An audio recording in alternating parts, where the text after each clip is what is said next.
Hello girls, in today's session we learn about plasmid. What is plasmid?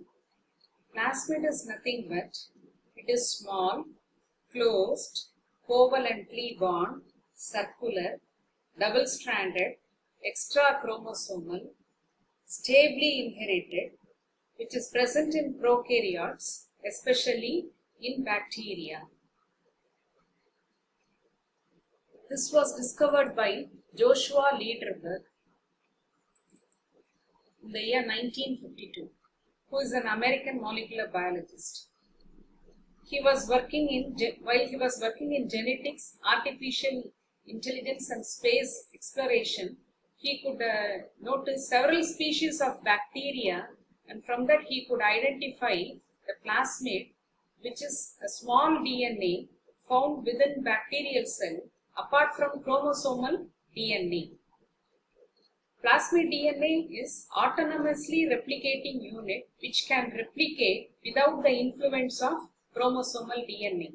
So for this discovery, he was awarded Nobel Prize in Physiology and Medicine in the year 1958. He shared this Nobel Prize with other scientists, Tatum and Weedle, who won for their work with genetics. What is plasmid? So you can easily remember the definition CCC. Again I repeat, closed, covalently bound, circular, double-stranded, which is extra-chromosomal, and it is an autonomously replicating unit, which means it need not depend on chromosomal DNA for its replication. Since it carries origin of replication genes, it can autonomously replicate without the influence of chromosomal DNA. And this is stably inherited. That is, across generations, this plasmid along with chromosomal DNA, it replicates and it enters into daughter cell. It is especially found in bacteria, but in some yeast, as an eukaryotic organism, you could notice the presence of plasmid. They have replication origin, as I told you, origin of replication, autonomously replicating and stably inherited. What is replicon? A replicon is a DNA molecule or sequence that has replication origin and is capable of being replicated. Plasmids and bacterial chromosomes are separate replicon. Hence, plasmid replicate independently.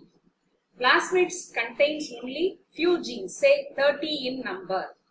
But most of the genes may not be important for the host organism, bacteria, to survive. Even without plasmid, a bacteria can exist. But without chromosomal DNA, bacteria may not exist. So all the information, genetic information which is encoded in the plasmid may not be useful for the survival of the bacteria, but apart from that it carries many uses that we see in the later part of the slides.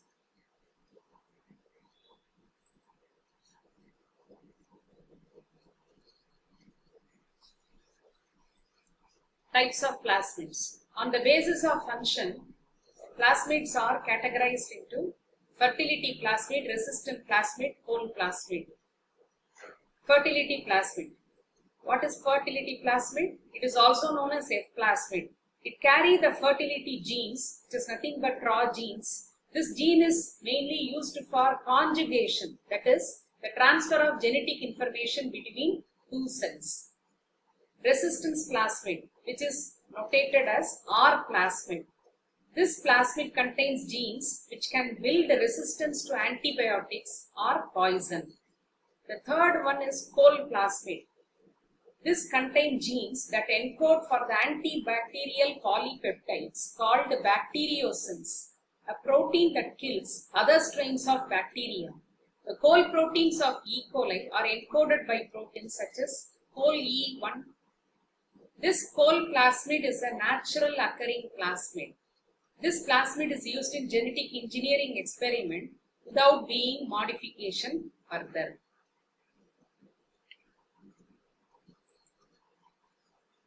Also, it is classified into degradative and virulence plasmid.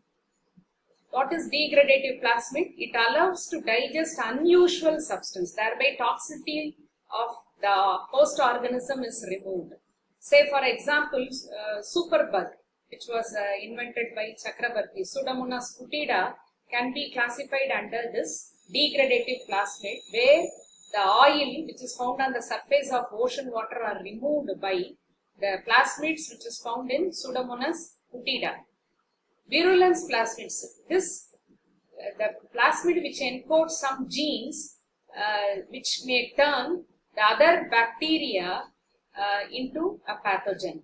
So this virulence being transferred from one strain of pathogen to non-pathogen, thereby enabling non-pathogen into a pathogen later on.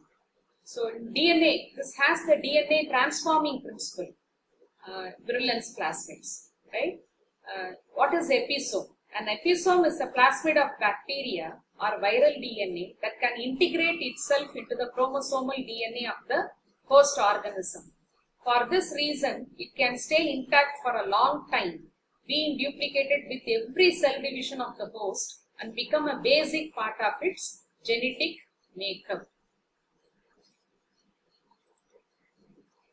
So second categorization is based on by their ability to transfer to other bacteria. Plasmids are categorized into the following. Conjugative plasmids contain trogenes which is necessary for non-sexual transfer of genetic material, which perform the complex process of conjugation, the transfer of plasmids into another bacterium. Non-conjugative plasmid. These plasmids are incapable of initiating conjugation, hence they can only be transferred with the assistance of conjugative plasmids. The third category is intermediate classes of plasmids. These plasmids are mobilizable in nature and carry only a subset of the genes required for transfer. They can parasitize a conjugative plasmid, transferring at high frequency only in its presence. So plasmid contains, so this is a physical map of plasmid. This physical map of plasmid, if you take, it contains origin of replication, which is designated as ORI-V. So this is origin of replication. Multiple cloning sites. So these are referred as multiple cloning sites. That is, restriction enzyme site is linked to clone the gene of interest. Antibiotic resistance gene, which is nothing but selectable marker, where the marker genes are inserted, like tetracycline resistant gene, ampicillin resistant gene are given as an example. The size of the plasmid varies from 1 to 400 kilobases base.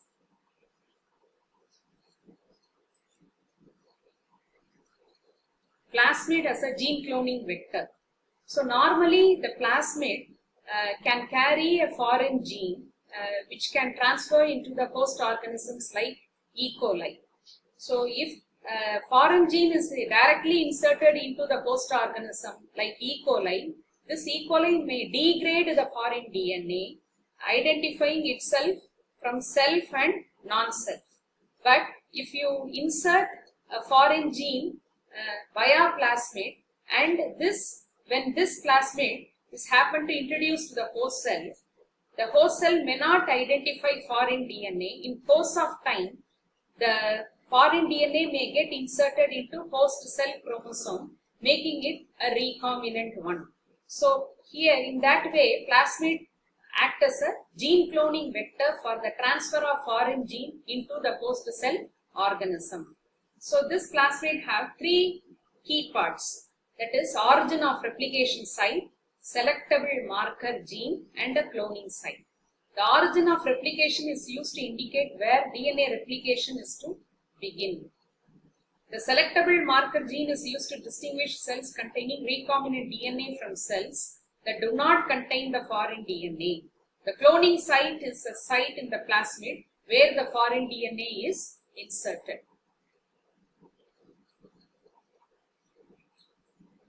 Plasmids are first type of cloning vector developed.